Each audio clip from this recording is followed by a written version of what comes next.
just would like to carry on from Donald. Bob Stewart and Dad, they both even taught apprentices night school for many, many years. They both taught design work. And a lot of the apprentices have come through have been taught by the father or by Bob Stewart. That's wonderful. Up here we have the Pirate. That's the start of the Wakaturi Boating Club. Dad first built these on the front lawn at Old Lake Road, and they used to row them, paddle them to Rangitoto and back. Lots of them, and that was the start of the Wakaturi Boating Club.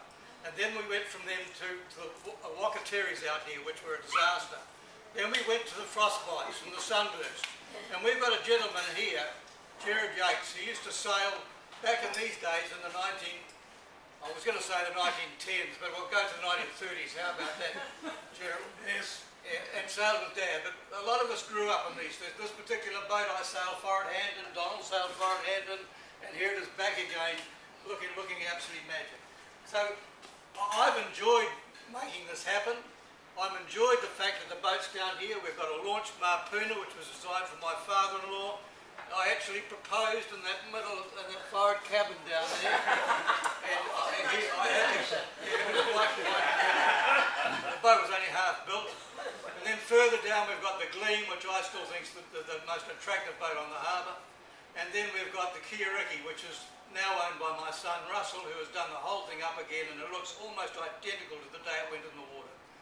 We've got the builder here, John, my brother-in-law here, who built the boat.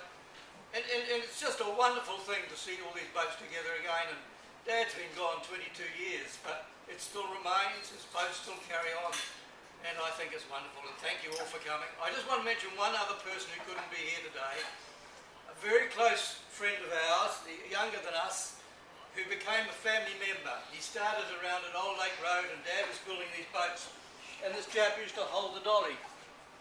He then grew up and became a crew member, and he sailed on Kiariki. I designed him a cherub. He won all the races in the cherub, and then on to other boats. And he's a most well-known yachtsman by the name of Peter Walker. Now, Peter Walker's probably got days to live. He's got asbestosis. I went to see him yesterday, and he just said that he would have loved to have been here. He was very much a part of us, and I just remember him. Judy, my sister, do you want to say a few words? No, I think you've said everything. It's great that everybody's here. It's very nice. Thank you. Would anyone else like to share a